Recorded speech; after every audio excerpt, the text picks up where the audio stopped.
Dune was underwhelming, to say the least. Before I continue with this review, this is a spoilerish review, so consider this your warning for you to hit that exit. If you haven't seen this movie yet, go check it out, and then if you are so obliged to, come back and hear my review of this movie. But for those of you that don't mind it getting spoiled or are here after you watched it, I think I am safe to say it was super underwhelming, like I started off with. I am going to be honest. I haven't read the book. I didn't see the 1984 movie of this, and I was lost from the beginning. This movie felt, first of all, it was way too long. The pacing was horrible. It was so slow.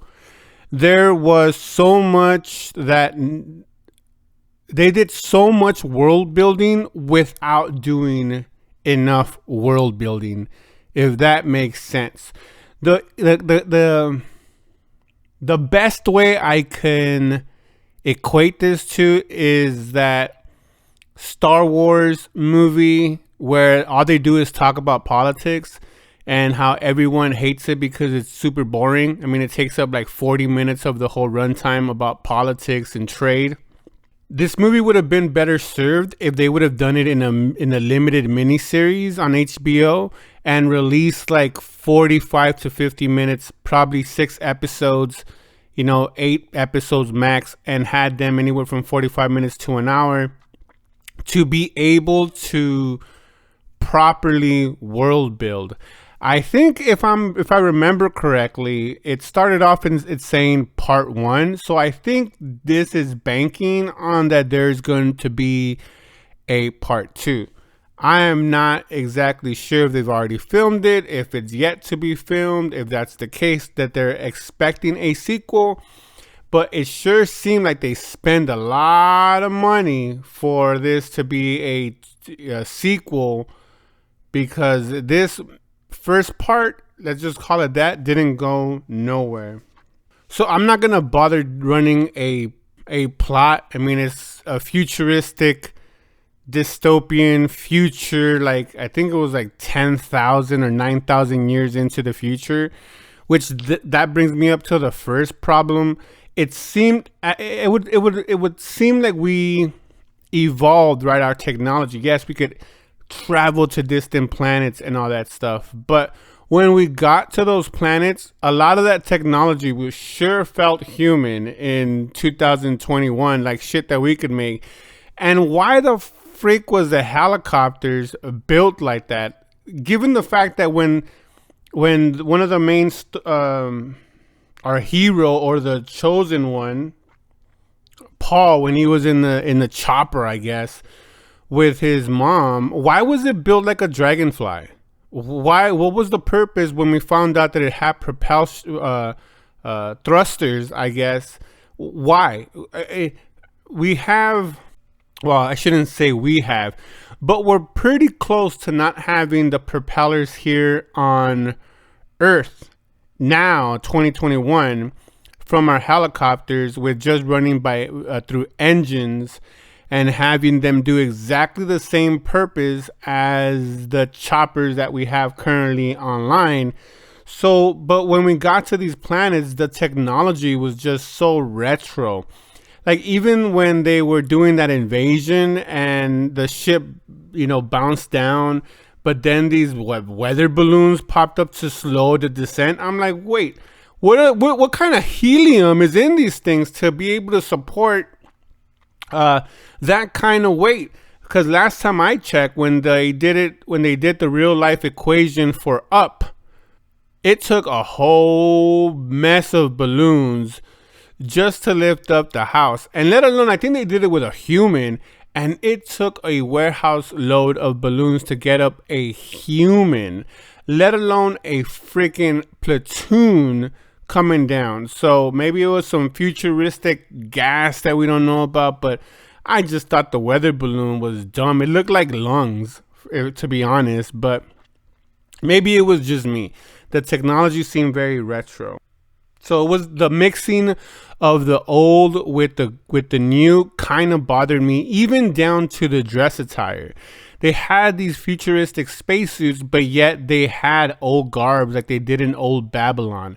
And tell me if I'm lying that this movie felt like it was Babylon, 3033 or whatever, just somewhere in the future. But all of it, from the bulls to the plaques, the whole thing just felt like old Sumerian, old Babylonian archaeology. Maybe it was just me, or maybe the novel is based on Babylonian architecture and the religions and the way they did things. Maybe the author studied a lot of Babylonian and incorporated into this one, and this movie was more directly adapted to the book. But all I thought was, oh my God, that feels like Babylon. That feels like Babylon. Oh, those look like pyramids. Oh my God, that looks like it just seemed too old school for me. But tell me if I'm wrong. Did it not seem like it's Babylonian? And if it was that by design? Because it seemed like it was for by design. And then the whole thing with the spices. Oh, the spices. That when I first heard that in the beginning, it threw me off. I think at that point I was turned off from the movie because it seemed so stupid. Which then led me to really digging my heels in and saying, yeah, this is basically, the author did this with the old Silk Road in mind, or that the Middle East in mind when he did this, because the emphasis on that the spices make interstellar time travel possible was the dumbest thing that crossed through my ears in a very long time. I'm like, really? Not some kind of meteorite, not some special rock, not some kind of hydrogen or nuclear. No, spices, cinnamon is the reason why these motherfuckers get to go into interstellar mode. Are you fucking kidding me? I about lost it when I heard that. And sticking with the Sumerian or Iraqi, I mean, one of the planets was Arrakis. Like, okay, let's not equate that with Iraq. And even I know it's a desert and stuff, but I mean, come on, desert. And this is where they found all their spices. I was like, oh, come on. And even the music was so Middle Eastern.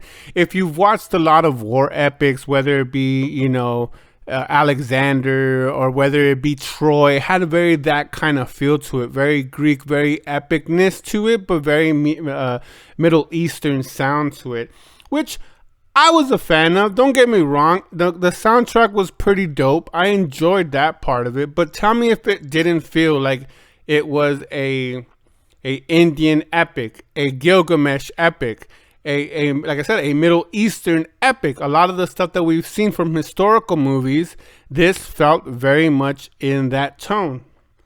And on a little side tangent, when they get to the Iraqis' planet, and they were like, oh, look at the moon. It's called God's hand. Tell me if I was the only one that thought of Wilson from Castaway. I mean, was I the only one? Because I was like, oh my God, that shit looks like Wilson. Wilson has ascended to God status, but maybe it was just me. So going back on a little bit what I said earlier, this movie did a lot. It wanted us to get engulfed in the honest. And don't get me wrong, it's shot in a way where you're supposed to be in awe of the scope of the whole thing. The CGIs were amazing. There's no complaint off of that.